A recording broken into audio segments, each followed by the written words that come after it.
I suspect it's the president's dealings with his own party that will bear watching, because the ones in the opposition, looking at numbers and resigned to simply watching. To South Carolina Senator Jim DeMint and what he makes of the president's overtures today. Senator, I'm sure you had some of these meetings. What did you make of the president coming to your home? Well, it meant a lot. It's something George Bush didn't do. Most of the time he had us come to the White House, but President Obama came to lunch with the Republicans today, and he spoke for a few minutes. He allowed a number of questions, and it was very winsome. I don't think it changed any minds. He would love to have some Republicans so that the Democrats don't have to own this bill, because I think Americans already know we can't spend and borrow our way out of this crisis. And 6 months from now, they're going to be asking, or probably 3 months from now, for a lot more money to do something else. This isn't going to work. It's just more government spending. Well, was that conveyed in the meeting, Senator? I mean, what actually went down there? Well, President Obama explained why he thought spending was important as the first thing that we do.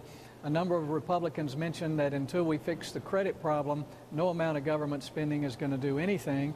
So we took him to task a little bit on not dealing with the credit issue quick enough.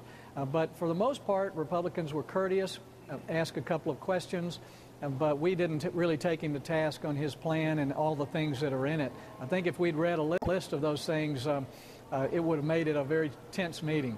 Let me ask you, though, he has indicated, and that is his press spokesman indicated, that there will be bipartisan support, that some Republicans will come on board and support this House measure. We might see quite a few tomorrow in the House vote. Do you buy that? Mm-hmm. There could be some. I think there are a lot of Republicans who just want to show they're trying to work together for the good of the country. But when we do it in a way that actually hurts the country long term, I think it's a real mistake. And I think any Republican who votes for this has to question if they are really a Republican, because this is certainly not a limited government concept. It's not a free market concept. And we're not fixing the root causes of our economic problems. And I think the best thing we could do right now, Neil, and you and I have talked about this, is to allow people to keep more of what they earn, businesses to keep more of their profit. Well, on that point, Senator, did he indicate he was more open for more tax cuts? In other words, a larger stimulative tax portion here than a spending portion, or certainly larger than the 70-30 spending to tax math that the package has now? Well, what he indicated, that he's getting a lot of Democrat pushback from even the tax cuts that are in there. And as you know, a lot of those tax cuts are for folks who hadn't paid taxes. They're not tax cuts for the people who are actually going to take risk and create jobs. So what he indicated to us is he'd probably come as far our way as he probably can, although he did take a few ideas such as repatriation ideas that any companies that bring their profits back can get a tax holiday or a reduced tax. And that's proven in the past to bring back a lot of money to our country. All right. Did he say, as he was reported to have said at a cabinet room meeting with some of your leadership, Senator, I won, you lost? I'm paraphrasing here, but you might not like the size and thrust of this package, but you know what?